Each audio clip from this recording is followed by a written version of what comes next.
말씀은 예레미야 33장 10절에서 26절까지 말씀입니다. 33장은 예레미야가 왕궁 경비대 뜰에 갇혔을 때 두 번째로 임한 하나님의 말씀입니다. 하나님은 자기를 이렇게 나타내셨죠. 2절 말씀 같이 보겠습니다. 이 일을 행하시는 여호와, 그것을 만들며 성취하시는 여호와, 그의 이름을 여호와라 하는 이가 이와 같이 이르시도다. 하나님이 누구십니까? 여기에 나오는 하나님이 그것을 만들며 성취하는 여호와, 일을 행하는 여호와, 그 이름을 여호와라 하느니, 여호와라는 단어가 3번이나 나옵니다. 이 여호와는 창세기에서 1장에는 나오지 않고 2장부터 나옵니다. 1장, 2장 모두 창조하신 하나님에 대한 말씀인데, 창세기 2장에 나오시는 이 여호와 하나님, 어떤 분이십니까? 오늘 첫 번째 말씀, 여호와는 창조주시다. 자, 여호와로 불리시는 이 하나님은 창세기 2장에서 사람을 만드셨습니다. 여호와 하나님이 하신 일이 창조예요. 사람을 만드신 일. 따라서 오늘 말씀에서 그 이름을 여호와라 하는 이 하나님, 만들며 성취하시는 분, 그분이 행하시는 일, 바로 창조입니다. 성경 전체를 이끌고 가는 신앙 고백, 성경이 시작할 때 선언하죠. 하나님은 바로 창조주시다라고 하는 고백입니다. 태초에 하나님이 천지를 창조하시니라. 자, 이 말씀이야말로 성도들과 교회를 세우는 반석과 같은 그런 신앙, 그 고백입니다. 이 신앙에 대한 고백이 이후에 십자가의 죄사함과 부활의 영생에 대한 소망, 그 믿음으로 이끌어가고 있는 것입니다.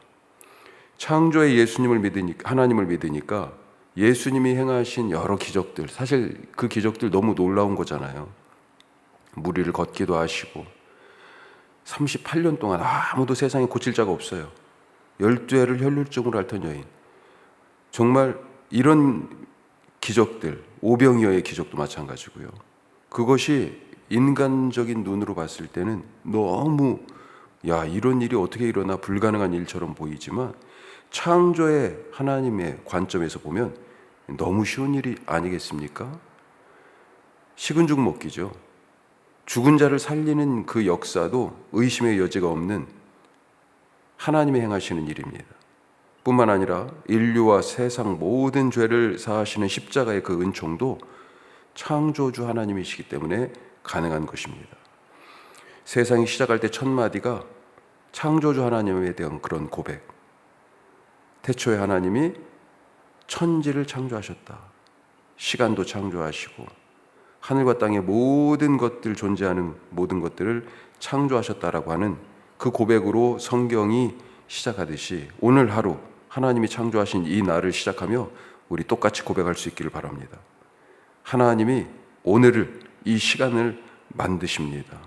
오늘 하나님이 내 인생을 만드십니다. 오늘 하나님이 내 일을 만드세요. 아담에게도 일을 주셨잖아요. 똑같습니다. 우리에게 주신 일, 바로 하나님께서 주신 창조의 과정 가운데 있는 일이에요. 오늘 하나님이 우리 교회를 만드세요. 하나님이 오늘 우리 가정을, 우리 자녀들을 만드시는 것을 믿으시기 바랍니다. 그런데 하나님이 지으신 것이 어때요? 보시기에 좋았으니, 바로 오늘이 좋은 날이고, 하나님이 만드시는 내 인생이 좋은 삶이고, 오늘 우리 집이 좋은 집이고, 우리 교회가 좋은 교회 되는 것입니다. 자, 두 번째로 소리로 가득 채우신다. 10절부터의 말씀은 하나님이 유다와 예루살렘을 새롭게 창조하시는 모습입니다. 그 전에 사람도 없고 짐승도 없었는데요. 그런 거리, 적막하고 황폐한 유다와 예루살렘 거리가 어떻게 변했습니까? 즐거워하는 소리, 기뻐하는 소리, 신랑의 소리, 신부의 소리, 하나님을 찬양하는 소리, 성전에서 감사제를 드리는 소리가 이 유다의 성읍들과 예루살렘에 가득합니다. 아무 소리도 안 들렸는데 이제는 사람 소리가 가득해요. 모두가 끌려가고 비참하게 죽어서 텅 빈 거리였는데 생기 있는 하나님의 사람들의 소리가 가득합니다.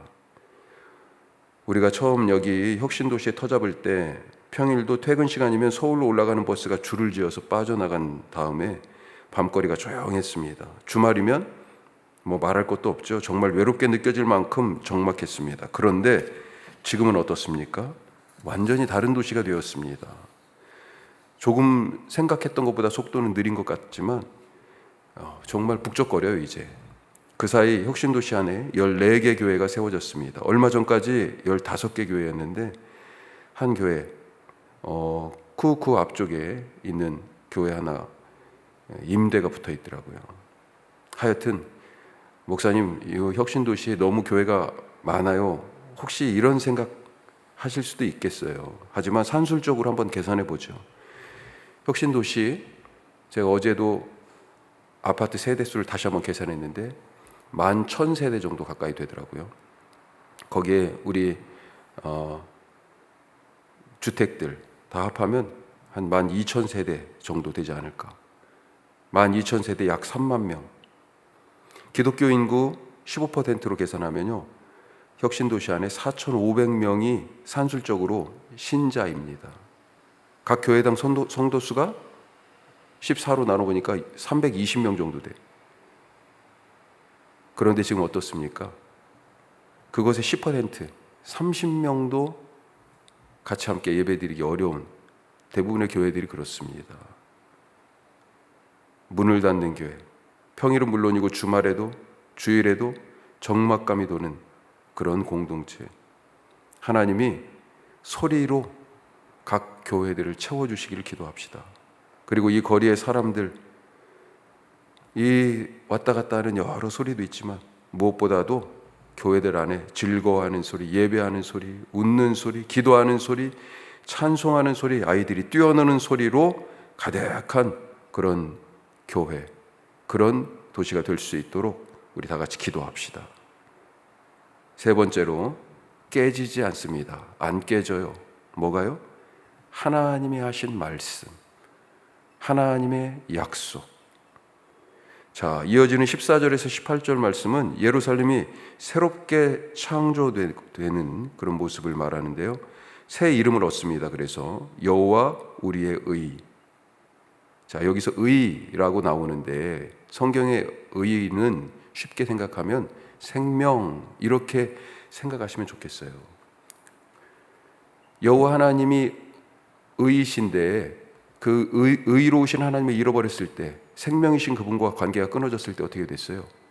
죽음이었잖아요. 그런데 이제 다시 살아서 이 도시가 생기가 있잖아요. 예루살렘이 바로 하나님이 주시는 그 생기로, 생명으로 충만합니다. 하나님과 바른 관계에 들어갔어요. 의는 생명, 바른 관계, 올바른 관계, 이렇게 이해하시면 훨씬 좋겠어요. 새롭게 창조된 예루살렘은 그래서 여호와 우리의 생명, 이런 이름을 얻게 된 거죠. 또 왕위에 앉을 다윗의 자손들이 끊이지 않는다 하는 다윗의 언약, 그것이 이루어진다는 거죠. 왕이 죽임을 당하고 포로로 끌려가고 그랬었잖아요. 그런데 그 자리가, 그 다윗의 후손들이 왕의 자리에 앉는 그 다윗과 하신 약속이 다시 실행되고 있습니다. 19절부터는 이런 약속의 성취가 빈말이 아니다라고 하는 것을 확언하세요.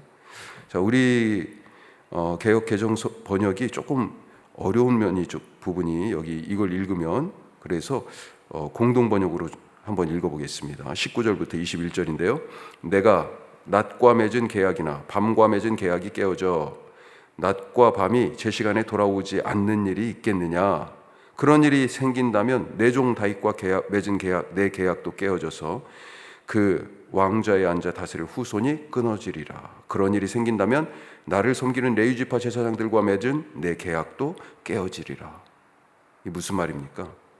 낮과 밤이 어김없이 제 시간에 맞추어 돌아오듯이 하나님의 약속도 깨지지 않는다. 바로 그 말씀이죠. 하나님의 약속이 깨지는 것보다 낮과 밤의 질서가 깨지는 것이 더 빠르다, 이렇게도 볼 수 있겠죠. 하나님의 약속은 세상이 망하는 것이 빠르지, 하나님의 말씀이 깨지는 것, 약속이 지켜지지 않는 것, 불가능하다 말씀하십니다. 자, 그러면 우리를 향해 깨지지 않는 하나님의 약속은 무엇입니까? 예레미야 29장 이런 말씀이 있습니다. 너희를 향한 나의 생각을 내가 아나니 평안이요 재앙이 아니니라. 너희에게 미래와 희망을 주는 것이니라. 아멘. 우리를 향한 계획이요?